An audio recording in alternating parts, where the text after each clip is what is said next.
Bien, buenas tardes, 16:16 por el reloj del campeonato. Vamos allá entonces. Buenas tardes, digo, integrantes del grupo G7 en H4 para la asistencia de hoy. Y te recuerdo, hoy la primera de las horas, la práctica O1 con la descripción sin teclear de los aspectos más representativos de nos centraremos en concreto en los aspectos que más le cuestan al estudiantado en la práctica N1 más N2. Luego haremos 5 minutillos ahí de parada y luego ya la hora E09. Entonces, en la práctica N1 más N2 la tienes descrita todo lo que voy a contar en el MA 1801. En concreto, esta es la primera parte, la N1, la página 4 de 11. Y la práctica N2, que declaremos también como deferencia en la página, pero ya con un solo grupo, no a grupo partido, solamente con un grupo, en la página 5 de 11. ¿Vale? Entonces, vamos en en el tema 1, la pestaña del tema 1, tienes la guía de enseñanza-aprendizaje para E0708 y también la guía de aprendizaje para esta O1 E09. En la guía de aprendizaje para O1 E09, que es esta de aquí, lo que vamos a ver en esta primera hora es lo que está señalado en celeste. ¿Va? Va. Y analizaremos, o sea, lo que pretendemos es dar un poco de explicar brevemente cómo se obtienen todas las gráficas estas que vamos a utilizar durante la práctica. Entonces, al principio, la práctica empieza analizando una serie de ecuaciones no lineales, la ecuación no lineal que queremos resolver utilizando la técnica de bipartición. Modificamos la técnica de la rutina bipart. Las rutinas son algo dinámico, eso hay que irlo trabajando, hay que irlo modificando para que hagan lo que tú como programador o programadora quieres que realice. Y una vez que obtienes una aproximación, lo que quieres comprobar, igual que en los exámenes de teoría, si algo tiene o no de decimales correctos o y dígitos significativos. Entonces, ¿eso cómo se hace? Que está en la página 2 de 20 y es uno de los aspectos que más le cuesta al personal. Es el punto 1 ese que tienes ahí, corrección de una aproximación xn grande, conseguida con bipartición o no, a la raíz de una ecuación no lineal f de x igual a 0, suponiendo que la f es continua. Entonces, vamos a ponerlo tal que aquí y lo vas a entender perfectamente. Es corrección de xn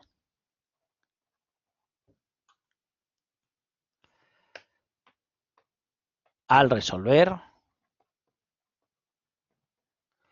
f de x igual a 0, esta ecuación no lineal. Entonces, tú suponte aquí tienes la gráfica de la f. La gráfica de la f hemos supuesto que es continua en el intervalo AB, en el cual he estado haciendo iteraciones. Esta es la gráfica de la f, y para aproximar esta raíz x asterisco, pues has hecho, yo qué sé, 10 iteraciones de Newton o de bipartición, y lo que te piden es que demuestres, o sea, que compruebes si puedes demostrar que esta raíz, esta aproximación tiene d decimales correctos o y dígitos significativos. Entonces, se hace muy fácil. Fijas un intervalo de radio epsilon, sería el xn menos epsilon, este sería el xn más epsilon, y miras a ver lo que vale la función que hemos supuesto, digo, continua, y que haya cambio de signo. Pues en el caso de que la f en xn menos epsilon y la f en xn más epsilon sea menor que 0, es decir, que tengan signos diferentes, y suponiendo que la f, es continua, entonces puede ocurrir que el x asterisco esté más pegado para acá, esté más acá, pero seguro que esté donde esté, la distancia de la aproximación al valor auténtico es menor o igual que epsilon. ¿Verdad que sí? Ojo que el xn lo conoces y el epsilon lo vas a fijar. El que no conoces es el x asterisco. Pues independientemente de dónde esté, si tomo de epsilon la cota de error absoluto, porque esto es un error absoluto, pues tomo la cota de error absoluto que vimos en la hora n02 para d decimales correctos,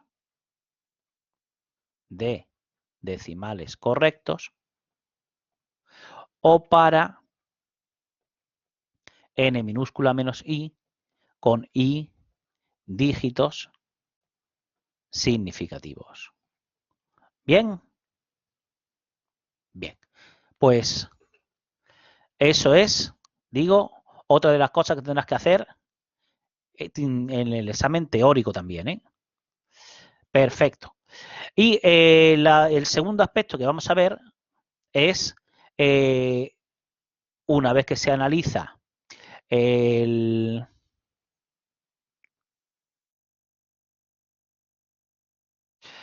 la técnica de punto fijo, tal que aquí en la página 4 de 20, también se implementa Newton para una sola variable, Newton para una función de RNR, pasándole, es una función de orden superior, en los dos primeros argumentos le pasaré la f y la f'. Habrá que modificar también la rutina Newton. Y luego, una vez que hagas todo ese estudio, ya podemos pasar a a resolver un sistema de ecuaciones no lineal, como por ejemplo el que te indica en el ejercicio 3b. 3b. ¿Vale? Entonces, te recuerdo de lo que se trataba en la técnica de Newton para resolver un sistema de ecuaciones no lineal, que ya lo hicimos en la pizarra, lo tienes ahí también resumido. Pero vamos a poner también aquí para que te quede todavía más claro. Es la técnica de Newton para resolver un sistema de ecuaciones no lineal f de x en negrita igual al vector 0. ¿Vale? Entonces, ¿qué es lo que hay que hacer? Pues lo que vamos a implementar en la rutina Newton 2.m. Pues se trataba de, dado un x super 0 perteneciente a Rn, repetir para todo x, para todo k natural, xk más 1 igual a xk más la dirección de Newton d sub k, donde d sub k es la solución del sistema de ecuaciones lineal que tenía por matriz de coeficientes la jacobiana evaluada en x super k, vector de incógnitas el d, y vector de términos independientes menos la f gorda en x super k, ¿vale? Vale. Y claro, en la rutina, igual que la de una sola variable era de orden superior en el primero y en el segundo argumento para pasarle la f y la f', pues aquí lo que le voy a pasar también va a ser de orden superior en el primero y en el segundo argumento para pasarle la f gorda y la jacobiana. Y lo que quiero es encontrar de esta sucesión vectorial, encontrar un x tal que f de x en negrita sea el vector 0. Pues se le llama residual de un sistema de ecuaciones no lineal a esto. Esto es el residual. Y eso, claro, querré que sea chiquitillo en norma y pararé cuando la distancia de una iteración a la anterior sea en norma menor que la tolerancia que te diga. ¿Vale? Vale. Repasamos entonces también el método de Newton para sistemas de ecuaciones no lineales. Y una vez que resolvamos, una vez que analicemos cómo se implementa Newton para, por ejemplo, este sistema de 3 ecuaciones no lineales, empezando del vectorcillo este de R3, lo que haremos será resolver problemas de optimización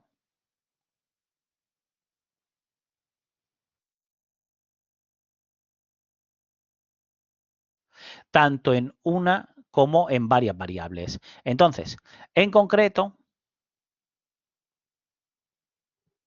a la hora de optimizar en la optimización irrestringida de una función f de R en R, lo que haremos será tomar como phi de x, o sea, impondremos, se dice, la condición de optimalidad de primer orden, que es que la derivada se te anule. Entonces tomaremos como phi la f'. Pero también puede ocurrir, que pasa también en algunos exámenes, que la f', el numerador de la f', puedo considerar la ecuación lineal con el numerador de la f' igualado a 0, si la f' es un numerador partido por un denominador de la f' tal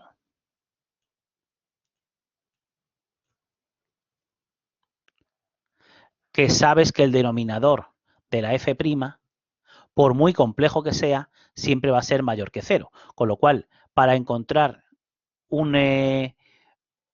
punto en el que este cociente sea 0, si esto es mayor que 0, pues puedo plantear que solamente el numerador sea 0. Y por supuesto, una vez que determine un punto crítico, una vez obtenido un punto crítico, que te recuerdo era un punto que anulaba la derivada, hay que comprobar las condiciones de optimalidad que ya repasamos en su momento. Entonces, digo porque si se verifica la condición suficiente de segundo orden, podrás garantizar que es un mínimo local y además estricto, y si no se verifica la condición necesaria de segundo orden, entonces podrás garantizar que no tienes un mínimo local. ¿Vale? Vale. En cuanto a la minimización,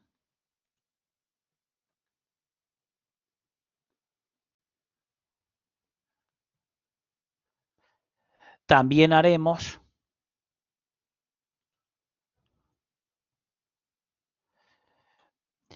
calcular los extremos, por ejemplo, de esta función, calcularemos este mínimo local y el valor mínimo, y también cuando tengamos que buscar máximos locales, porque una cosa es el máximo local y otra es el valor máximo, ¿vale? Y aquí el mínimo local y el valor mínimo, y estos máximos y mínimos locales son respectivamente globales por la forma que tiene la función, pero me refiero que cuando vayamos a buscar un máximo local, lo haremos buscando mínimos de menos la función. Mínimos de menos la función. Porque la abscisa en la que se alcanza este mínimo es la misma que en la que se alcanza el máximo. Ahora el valor mínimo es menos el valor máximo. ¿Vale? Y en el de antes, además de los mínimos locales, este de aquí, que además es un mínimo global, buscaremos los extremos globales restringidos. Entonces, si estoy restringido a estar entre menos pi y pi, este punto y este, si suben hasta el mismo valor, ambos serán máximos globales. Y observa que en este caso, en los extremos restringidos, la derivada no tiene por qué anularse. Se anula en el extremo local. ¿Sí?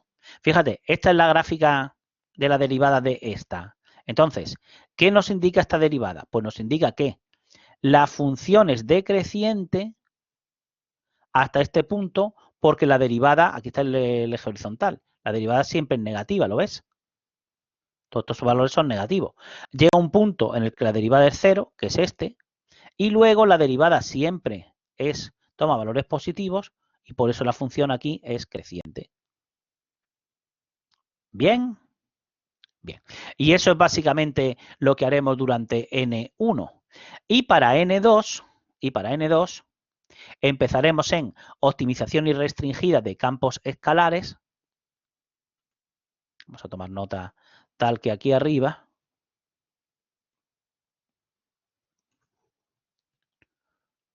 Aquí. En la optimización irrestringida para un campo escalar de Rn en R, pues ¿a que no sabe lo que vamos a hacer? Pues igual que hemos hecho aquí, que f' sea 0, pues la condición de punto crítico es que el gradiente de f en x en negrita, la condición de primer orden, sea el vector nulo. Anda, pero el gradiente era la parcial de la f con respecto a cada una de las variables, es decir, esto realmente es un campo, puedo considerarlo, un campo vectorial, que para obtener un punto crítico lo que hago es resolver un sistema de ecuaciones no lineal. Y oye, ¿a que no sabes qué vale la jacobiana? ¿Qué es lo otro que necesito para implementar el método, para poder utilizar el método de Newton? Si la f gorda es el gradiente, pues la jacobiana resulta que es la hessiana de la f pequeña. Entonces, implementaremos en las rutinas esta f y esta j. Y, por supuesto, igual que antes, una vez obtenido un punto crítico, es decir, un punto que anule el gradiente, lo que habrá que hacer es comprobar las condiciones de optimalidad que ya también repasamos en su día para encontrar mínimos locales de campos escalares. Sí, claro, en este caso lo que podemos hacer en caso de que n sea 2, se pueden usar las curvas de nivel para obtener un buen x super 0 perteneciente a R2. Y en concreto lo que haremos será, el ejemplo que utilizaremos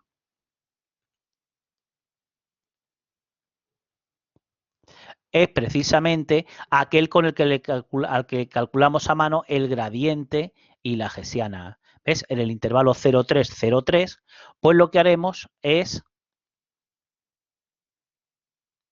aparte de pintar tridimensionalmente la superficie, nos apañaremos con las curvas de nivel, que es, este es el eje x1, este es el eje x2, el intervalo, el recinto de intereses entre 0 y 3 y 0 y 3, y empezaremos, digo, del punto 3, 3 a buscar hacer la sucesión vectorial hacia un mínimo local que estará cerca del 2, 1.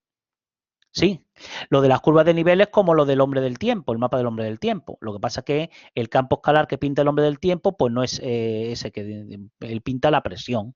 Pues todos estos puntos son aquellos en los que el campo escalar vale 15, todos estos son los que vale 20, y fíjate que la curva de nivel 5, la curva de nivel 10, la curva de nivel 15, y fíjate que las curvas de nivel más oscuro son valores más pequeños de la función y las curvas de color claro son valores más grandes de la función.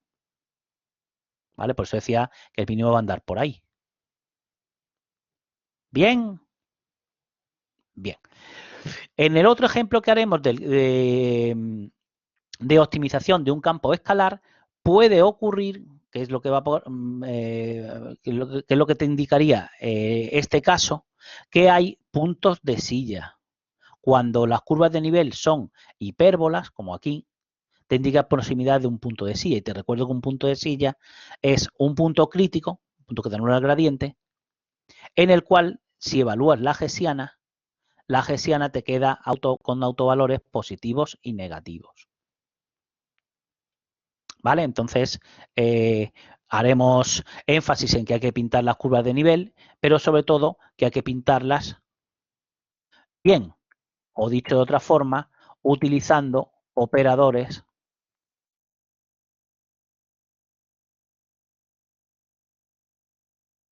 ahí ves, llamaremos a Newton 2 a partir del punto 3,3 con el gradiente como F gorda y la gesiana como jacobiana de la F gorda. Y a la hora de pintar los campos escalares haremos énfasis en que hay que utilizar operadores elemento-elemento para poder pintar bien las curvas de nivel. También veremos las primitivas más las correspondientes que nos ayudan en ese trabajo y haremos el otro ejemplo que hemos comentado, comprobando las condiciones de optimalidad de segundo orden. ¿Vale? Vale.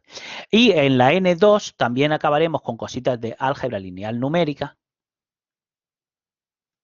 Y en concreto las que más dificultades le presenta al estudiantado es estas dos. La pseudo inversa y la factorización QR reducida de una matriz A no cuadrada. Vamos a verlo.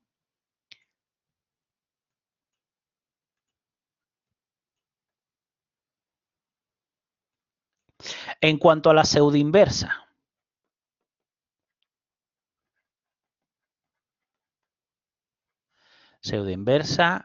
que se denota así, A más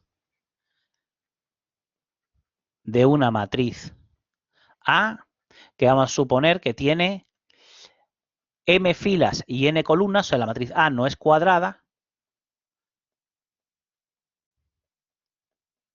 y que el rango de A es n, el número de columnas, y que es más chiquitillo que el número de filas.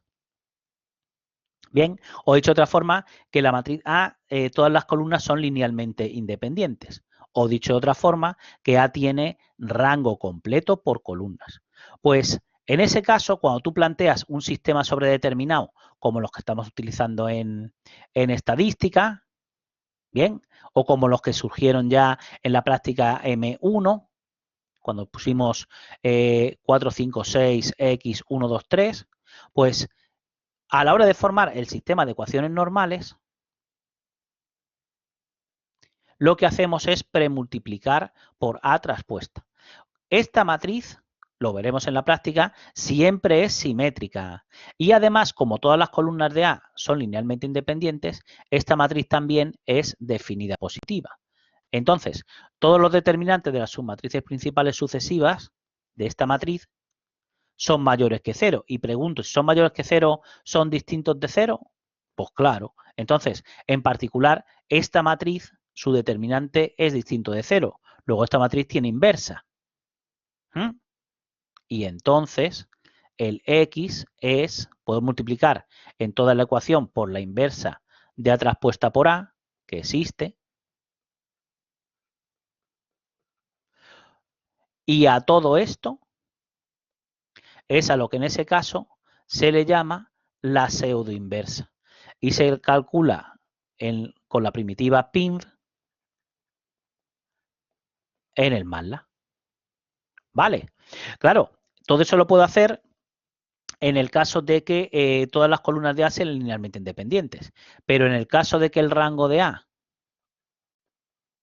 sea menor que n, o en el caso de que A tenga más filas que columnas, o sea, más columnas que filas, entonces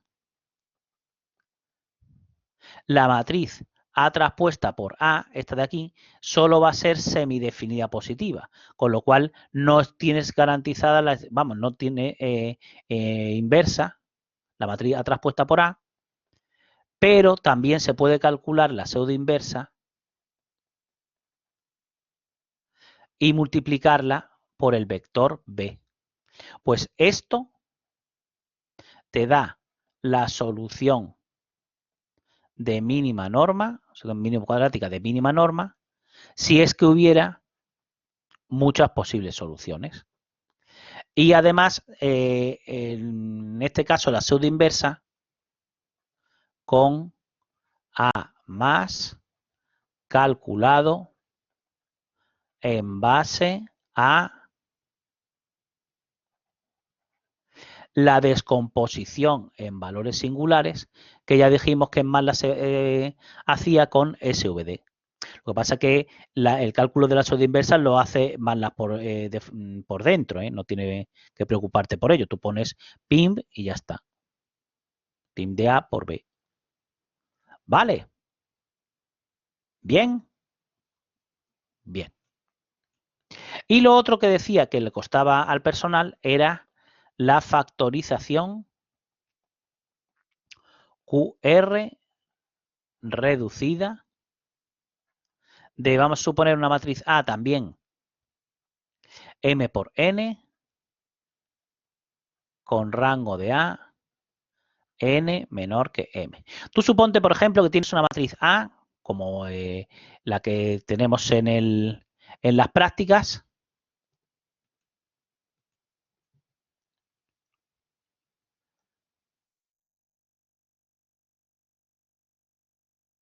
Esta, que tiene 11 filas y 3 columnas. Esta matriz de aquí. Entonces, para esa matriz, con una A, por ejemplo, una A 11 por 3. Pues para esa A puedo calcular la descomposición QR que vimos en clase. La QR sería una matriz, la Q sería en concreto 11 por 11, y me voy a quedar con las 3 primeras columnas de la matriz Q. Y estas digo son 11 por 3 columnas y esta sería 11 por 8 columnas. Y la matriz R resulta que te va a quedar tal que así. Una matriz 3 por 3 y una matriz nula con de 8 filas y 3 columnas. Bien, ahí lo tienes.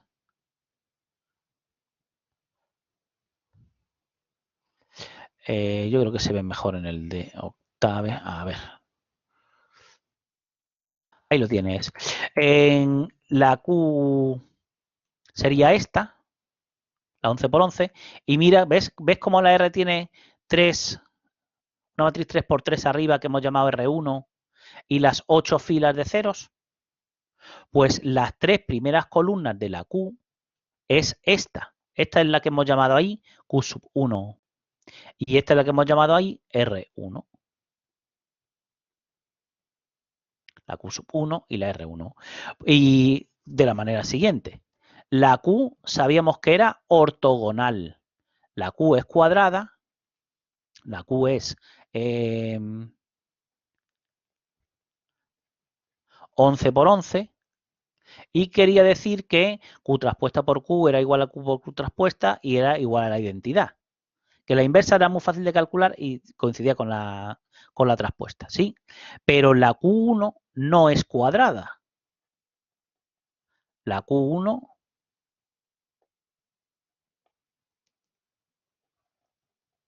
es 11 por 3. 11 por 3. Pues a esta se le llama o se le dice ortonormal. Ortonormal. Porque Q1 traspuesta por Q1 es la identidad de orden 3, aunque Q1 por Q1 traspuesta no sea la identidad de orden 11. Pero lo que quiero que veas es que si multiplicas por bloques, pues ¿qué te queda? Pues que A es Q1 por R1 más Q sub 2 por 0, pues A es Q1 por R1. A esto es a lo que se le llama factorización QR reducida de A. Esta es la factorización QR reducida. Y se calcula en el MATLAB utilizando QR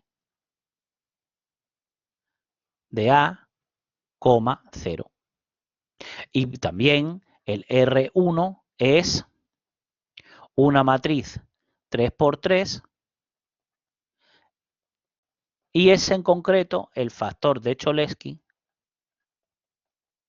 de A traspuesta por A, porque claro, me quedaría Q1, R1 traspuesta por Q1 traspuesta por Q1 por R1 y como esto es la matriz de identidad, pues te queda R1 traspuesta por R1. ¿Vale? Con lo cual puedo conseguir el factor de Cholesky de A traspuesta por A, sin que sabíamos ya que iba a ser definida positiva por lo que habíamos comentado, por esto que habíamos comentado antes. Todas las columnas de A eran linealmente independientes, pues el factor de Cholesky no tengo que formar A traspuesta por A para obtenerlo. Bien, bien.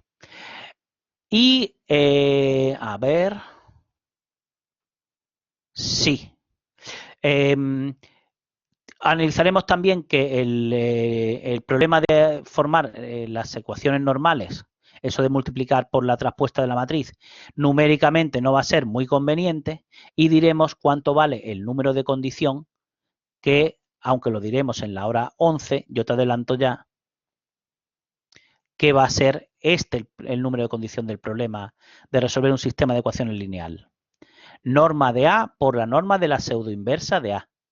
O si A es cuadrada, en vez de la pseudoinversa, de la inversa. Bien, bien. Y lo que quería era que, si nos da tiempo, nos da tiempo. Quería, si nos daba tiempo, que ha sido que sí, comprobar que has hecho en casita dijimos f de x menos coseno de x igual a 0, había que hacerlo con Newton, lo hicimos aquí en clase y lo dejamos de ejercicio que lo hicieras en casa utilizando la secante. Era la cuestión 5,6 a 2. ¿Sí? ¿Lo has hecho? Vamos a comprobar que sí. Entonces, a la hora de utilizar la 570, ahora con la 570 es. Si utilizas la class width, pues es más fácil porque a la hora de implementar la secante tienes la variable ans y la variable pre-ans para tener el x sub k y el x sub k menos 1. Pero si utilizas la 570S, yo lo voy a hacer con ella para que veas que también se puede hacer llevando las variables x y m respectivamente con x sub k menos 1, x sub k y x sub k más 1. Y de forma que a la hora de actualizar las iteraciones, a la hora de realizar las iteraciones, actualices primero así y luego así. ¿Te acuerdas lo que era la técnica de la secante? Dijimos, es que para todo k natural hay que hacer una sucesión de numerillos que sea xk más 1 igual a xk menos la f de xk, lo mismo que Newton, pero en vez de dividir por f', lo que hago es aproximar esa derivada por un cociente incremental, en concreto f de xk menos un cociente decremental, en concreto f de xk menos f de xk menos 1, dividido, que pasaría aquí multiplicando por xk menos xk menos 1. ¿Vale? Vale.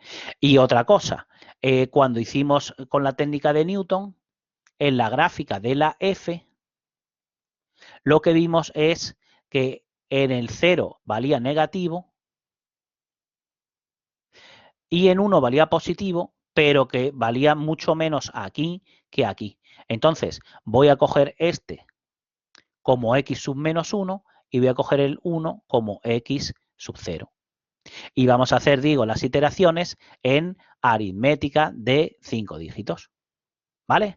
Entonces, coge la calculadora.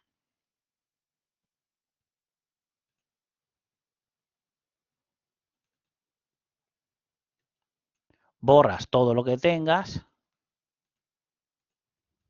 fijas aritmética de 5 dígitos, el 7, 5. Ojo que hay razones trigonométricas por ahí, entonces la IO, y además hay que fijar, cuando he borrado todo, ha vuelto a grados, hay que ponerlo en radianes, el 4. Bien, bien. Entonces, hemos dicho, metemos la variable xk-1 es la x, un 0 en la x, y metemos un 1 en la y. ¿Sí? Ya tengo el x sub menos 1 y el x sub 0. Y ahora hay que hacer pues la secante, es decir, shift rnd de xk, o sea, la y, menos, vamos a poner este primero, el xk menos xk menos 1. Entonces, alfa y menos alfa x multiplicado por f de xk, que era el y menos el coseno de y, y todo eso partido por f de xk menos f de xk menos 1, o sea, y menos coseno de y menos x menos coseno de x, menos x más coseno de x. Y lo que obtenga, una vez hecho el RND, shift store en la variable m. Fíjate, el x sub 1,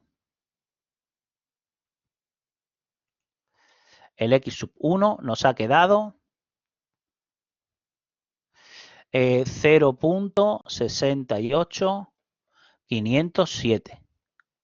Y ahora, lo que la nueva x sub k más 1 era el x sub k menos 1 es el x sub k anterior. Es decir, tenemos que hacer alfa y meterlo en la x y el alfa m shift store en la y. Bien, y ahora ya repetir. Este sería 0,73, cuidado con el exponente, 6,30, el x sub 3 quedaría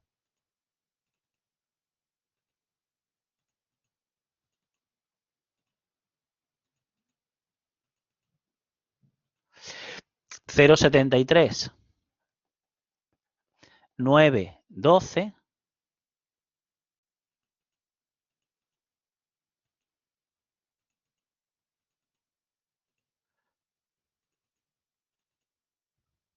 el x sub 4, 0.73, 909, y el x sub 5,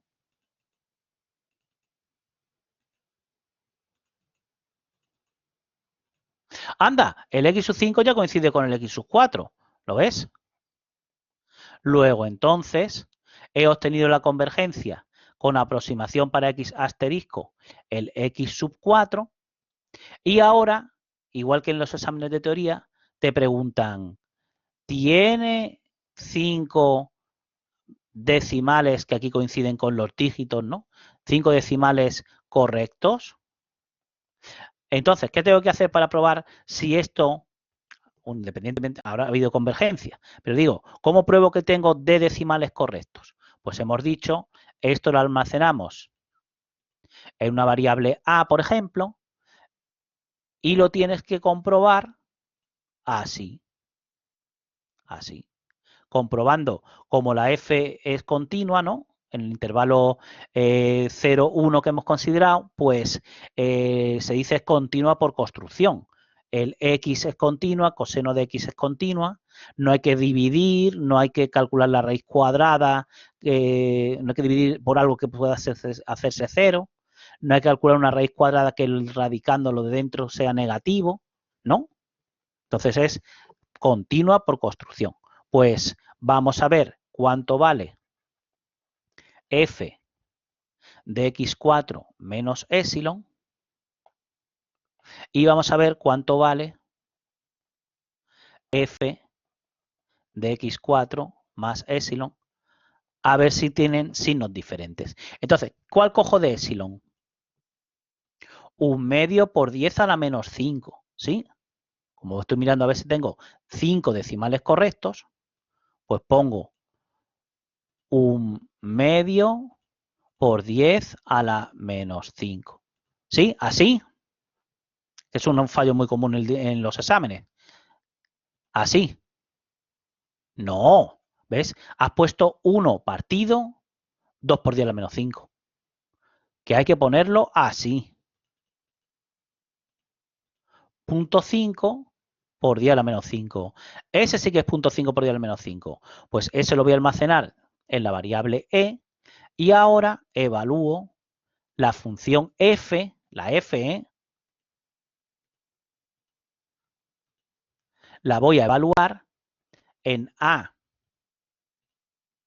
menos epsilon y queda menos 2.2295 por 10 a la menos 7, que es negativo, ¿sí? Y también evalúo en a más epsilon y me queda 1.6513, el exponente por 10 a la menor 5, que es mayor que 0. Pues como se tiene esto y esto y f es continua en el intervalo 0, 1, entonces x asterisco tiene 5 decimales correctos. ¿Vale? Que no vale poner, como pones en los exámenes, se cumple esto de aquí. No, se cumple no. Demuestra que has evaluado la f y has evaluado la f auténtica y la has evaluado bien. Sí. ¿Entendido? Pues esto es lo que traíamos para la hora o 1. Nos quedan un par de minutillos para preguntar. Venga.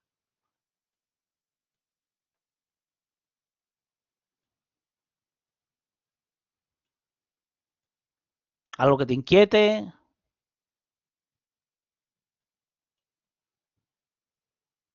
¿Algo que no te deje dormir? ¿Habéis hecho la cuestión 5.6a2? ¿Todo ok? Perfecto. Pues entonces lo dejamos aquí, 16.59. Y ahora